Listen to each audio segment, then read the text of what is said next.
Hello and welcome to Friday STEAM with the Warren County Library System. My name is Sandy Roberts and I'm the Makerspace Coordinator for the Warren County Library. Every week at what time is it? Every week at 4 o'clock on Fridays, I come to you online with Friday STEAM. We've just got this week and next of our summer reading series for Friday STEAM, and then we'll take a couple weeks off and restart in the fall with more fun. So I'll keep you posted as to what the schedule will be going forward once we hit September. But don't worry, I'll still have lots of fun Maker and STEAM activities for you online, and who knows? Soon, maybe we could be back into the makerspace together and creating and learning together. But in the meantime, I have a really fun engineering challenge for you today. We are going to build a very simple table out of nothing but newspaper and a bit of tape. That may sound like it's a really hard thing to do, but it is surprisingly easy. So our supplies for today are also very easy. Basically, all you need are some newspaper, okay? You can use like these kinds of ad flyers too, anything like that. You're gonna want, but you want something that's fairly large, okay? I mean, we wanna make something big today. You know, normally we do kind of small, today we wanna go big. So something kind of big. We need some masking tape and a pair of scissors. And that's basically it, and some space to work.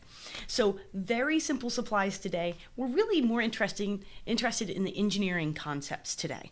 Now, before I get into that, just so you know, I've got my phone with me. So if you have any questions as we work on our project, you just go ahead and leave those in the comments, okay?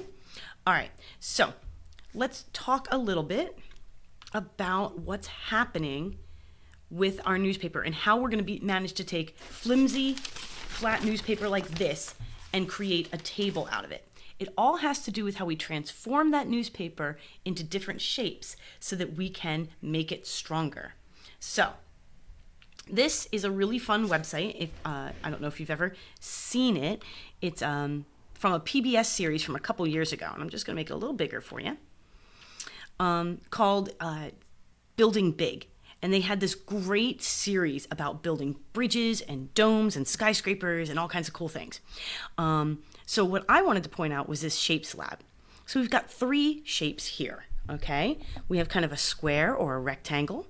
We have an arch, a circular shape, and we have a triangle. So if we click on these shapes, we can push our little rectangle. And what happens when we do that?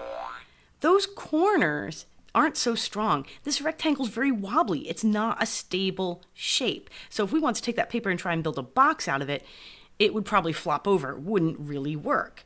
We could strengthen it, however, by adding a brace. And you might have seen this if you've ever looked at bridges or things like that, that now that brace across the center, making it essentially into 2 triangles, makes this shape much, much stronger.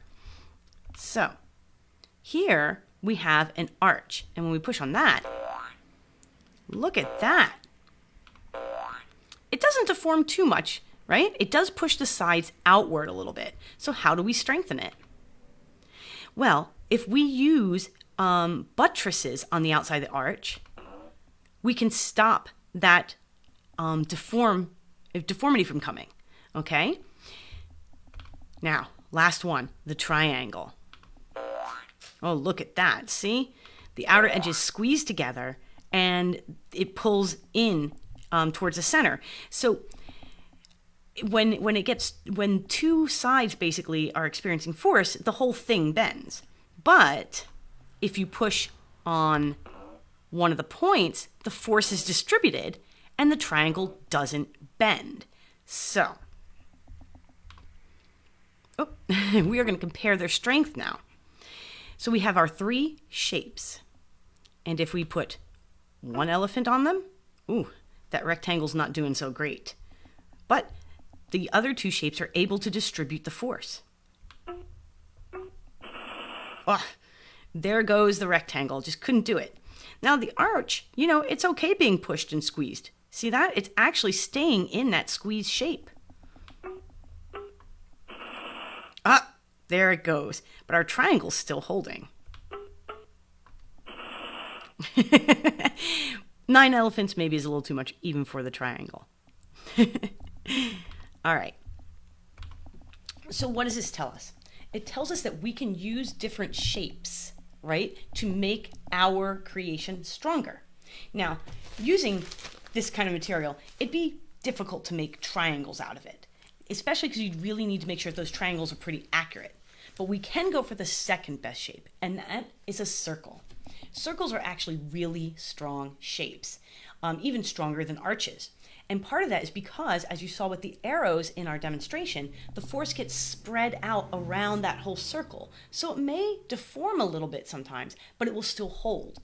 And that's why you may see a lot of columns in older architecture and even modern architecture, because that column, that circular shape, right, in 3D, where like a column is a long circular like rod. And it can hold a lot of weight. It can withstand a lot of force. So that kind of shape is really great. And if you take a lot of those shapes, a lot of those circular arch shapes, and put them together to make a big dome, you have a really strong shape. We're going to talk about that in just a moment. But let's get started by making our columns out of newspaper, because there are some tricks here. I'm sure you've already got some ideas, but I want to share some tricks with you. So I'm going to jump on over to our document camp. Hello. All right, so I've got my paper. I'm wondering if I might have to work with something a little bit smaller just because it's not gonna fit. Maybe I'll use this. Now you just want one sheet of paper. You don't need lots of sheets.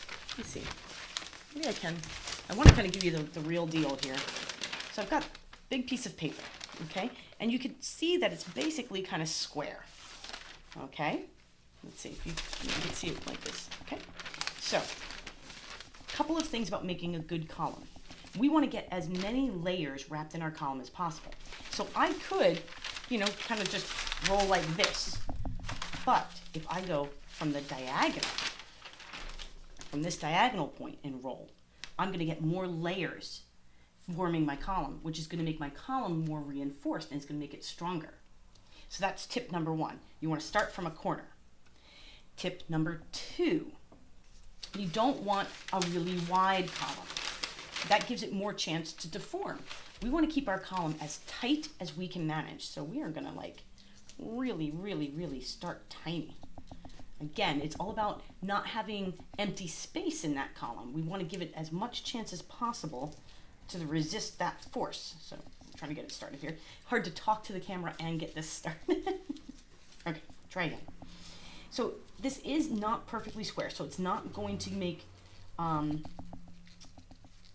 perfectly even column. That's okay, because that's what the scissors are for. We're going to use those to trim our creation. So you can see I'm really trying to start as small as I can. Okay, so the legs of our table are going to be as thin as I can. Once you kind of get it going, you can see it becomes really easy. It's worth taking the time to really start small. Here we go. And you just, see, I let it go a little bit. I lost a little bit. That's okay. It doesn't have to be perfect. There you go. Now I rolled that up, and I'm just going to grab my tape, got my masking tape, and normally what I would do, and I forgot to do today, is I would tear off a bunch of pieces of tape to start with, so that I don't have to let go of my column while I need to grab tape. So you can see I've just got that little tab, one little piece of tape, that's all I need. I mean, you could go crazy, I suppose, and cover the whole thing, but you don't even need to. Look at this. Okay, that's pretty strong. And the tighter you make it, the stronger it's gonna be. So I'm gonna make 4 of these. Now, we do kind of want our legs to be about the same size, right? So I'm gonna go ahead and do that trick I was talking about. I'm just gonna pull off a couple pieces of tape so I have them ready to go. And just checking to see if there are any questions. My tape is got left in the car, and it's a little gummy. It's all kind of stuck together.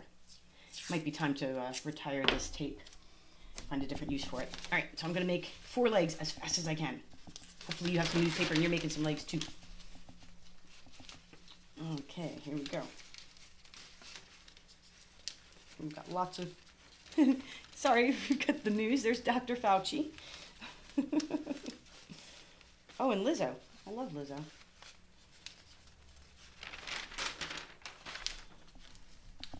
All right. Here we go. Now, I said 4 legs, but you know, if you want to do more like a stool with 3 legs, that's one way you can combine the power of the triangle with the power of the column, right? You could do 3 legs in kind of a triangular shape. Okay, I didn't do as good on this one as I did on the last, but I'm rushing. You'll do better because you'll take your time to really make it nice. Okay, column number 2, a little piece of tape. Grab another. Oh my goodness, I'm making a mess now. Here we go. 1, 2, and 3.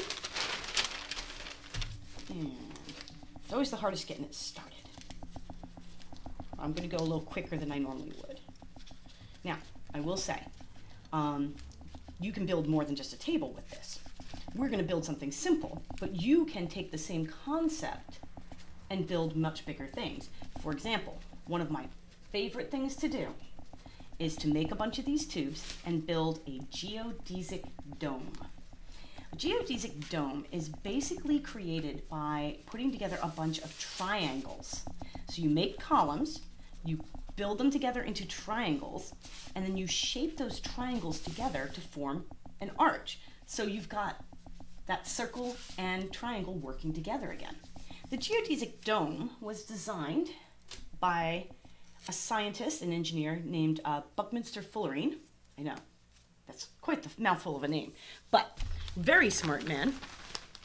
And he designed the geodesic dome because he wanted to come up with a shape for houses that could survive earthquakes and was also very energy efficient. So he, do it from this corner. So he came up with this idea of taking tubes, basically, columns like this, building them into specifically shaped triangles, and I do believe they're isosceles triangles.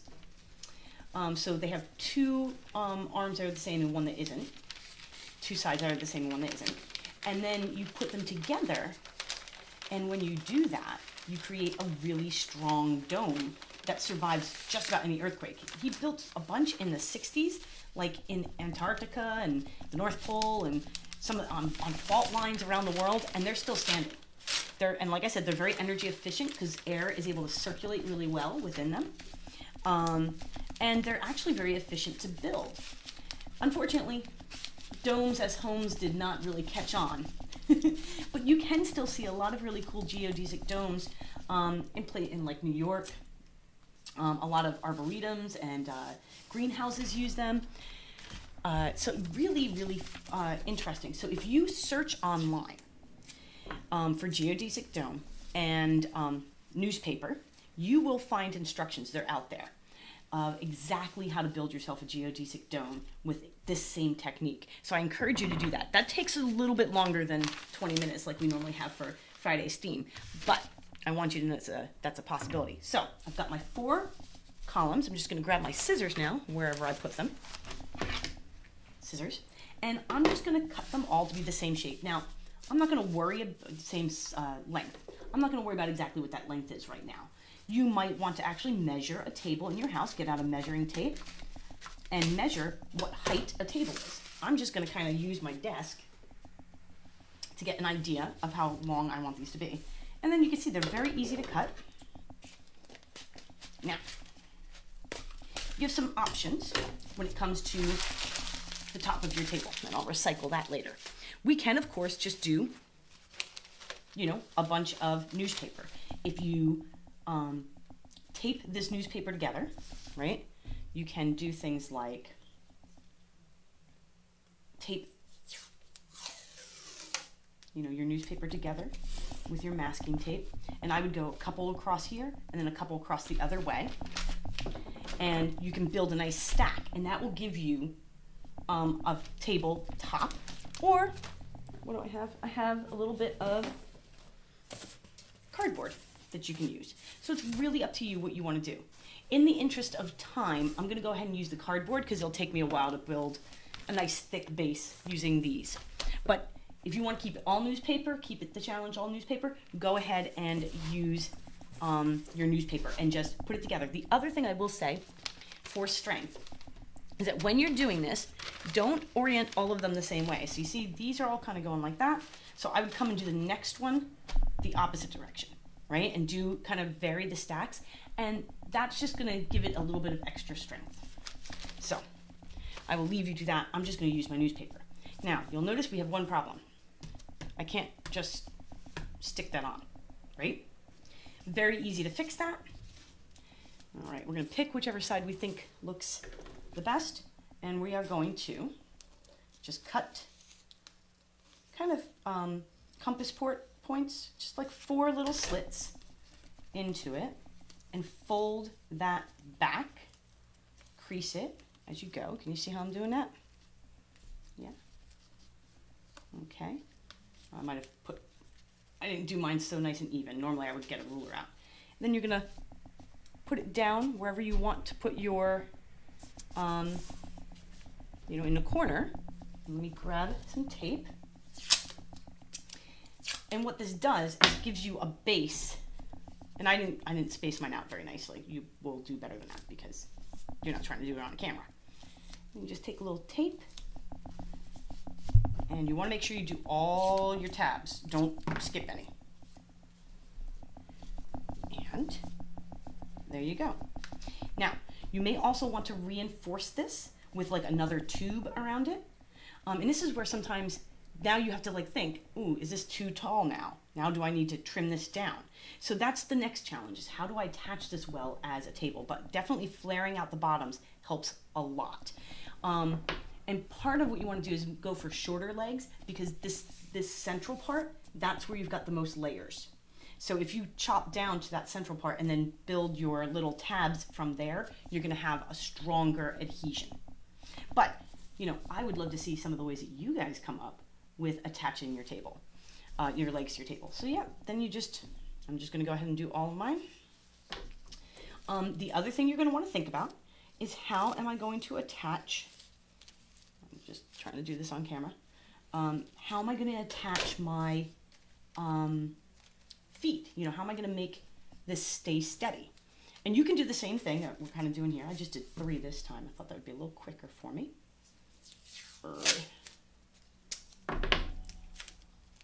Yeah, this tape is not good. I should have checked before I got started today. I made sure that my tape was in good shape.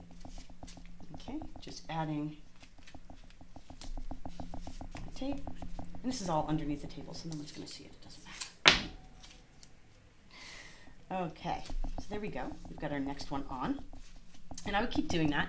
Now, as far as feet go, you can do the same thing, but I'm going to tell you, what's really easy? Let's see if I can do this. Just fold the feet like that, and you can use a little bit of tape to keep that in place. So you can see how I did that? Can you see that I just folded it? And and the only thing you're going to want to do is you're going to want to get out something to measure and make sure you've got them both about the same. Now, I'm just eyeballing it, so I'm doubting I'm doing a very good job. But then those feet, and I didn't do a very good job at all. I'm very off. Okay, so let's see. So now I've got my feet for my table. And you can use, like I said, you can use a little tape to hold that in place if you want to. So there you go. Once I've got all 4 on there, it'll be stronger. Now, what if it's still wobbling? Do you remember the video? What we can do to a square or rectangular shape if it's still wobbling? Do a cross brace. Simple as that. Just tape on a brace between the 2 legs like that, and you will have a super sturdy table using nothing but some newspaper. Okay, so that's our engineering challenge today. Going back over here. All right. So that is our engineering challenge, and I'm going to show you from this angle. Maybe it'll make a little more sense. Okay. So what I was saying is, I've got my 2 feet, which are falling on me right now. And what I'm going to do is I'm going to grab some tape. This is harder to do on camera than it is when I'm sitting on the floor. This is much easier to do when I'm sitting on the floor with kids. I kind of miss being in a makerspace getting to do that. But hopefully soon we'll be able to see each other again. So if I just take my cross brace and use tape here, right? And then I take my other one, my other leg, kind of figure out where that needs to go, and cross brace here. Oh, you know what I did? Well, I just made a critical error. I almost didn't notice in time. You want to make sure your cross brace is either on the back of both or the front of both. Otherwise, you're going to warp your little table. Here we go. This is definitely one of those things that's helpful to have another set of hands, like a brother or a sister or a mom or dad, to help you out, because trying to hold everything in place all by yourself can be a bit of a challenge. But maybe you like that challenge. That's okay. All right. There we go. Now I've got my cross brace. So that is sturdier, and then I can trim away my excess. And if I wanted to go really, want to be really, really strong, I would come in with a cross brace in the other direction on the other side. And that would then strengthen the whole construction. And if I did that again on the other side of my table, now I've got a table constructed out of newspaper, a piece of cardboard, and it should stand. Though I think on this one, I should have cut these legs a little further because I definitely have a weak joint up here. So, but you can always take like the leftovers and double up. But that's the fun of an engineering challenge, right? Because you're not sure what's going to work. And that's why engineers talk a lot about the design cycle, and they talk a lot about prototyping. When we say prototyping, we're talking about building something, from your idea and testing it. Does it, in the case of our table, does it stand up on its own? Does it wobble? How much weight can it hold? Can I put a book on it? Can I put 2 books on it? Then we look at how well it works or where it fails, and we identify ways that we can improve on our design. So we build another prototype, and we test it again the same way. And we keep on going through that over and over again until we get our prototype to just where we want it, till we get a design that works within the parameters, the specifications of what we need as an engineer. In the case of a table, can it stand up on its own and hold something? So I encourage you to give this a try. Very simple materials. You've probably got lots of newspaper sitting around or flyers sitting around. So if you mess one up, recycle it, try again. You don't have to worry about using too much stuff, right? And I really would love to see if you can make a cool table out of our newspaper, maybe a bit of cardboard, and some masking tape. If you do, you can post that on social media and just use #WarrenLib, and I will be able to see it. Or I have I have Padlet. So the website is padlet.com/sandy89/WCL_makers. And that is a safe place, parents, that kids can post their stuff and see other people's things. It's moderated, so you can't just get in there. You have to basically ask to be part of it. So it's a fun place to put your creations and share them with others. So I really hope that you have fun with your engineering challenge tonight. Who knows, maybe you can eat your dinner at your new newspaper table. All right. I will see you again on Monday at noon for Maker Camp. It's our last one, and we are doing Fix-It Fairy Tales. This week's fairy tale will be the Brothers Gruff, the Billy Goats Gruff. Okay? So very fun stuff. We're going to be building bridges, so you're going to use a lot of what you just learned to make some cool bridges. And then we have Maker Monday at 2, and then coding your own game is going to be at 3. I also want to mention tomorrow here in Blairstown, from 9:30 a.m. to 1 p.m., we have our first Treps Marketplace of the summer. So these are entrepreneurs, young kids just like you, that have been taking classes with the library and are launching their businesses tomorrow at the Blairstown Farmers Market. So it's really exciting. If you're able to come and support them, please do. They have worked very, very hard. All right. I will see you all next week for the last week of summer reading. Make sure you check out our website. There's still time to read some books, earn some badges, and earn some prizes, okay? I will see you all soon. Stay safe, stay healthy, and take care. Bye.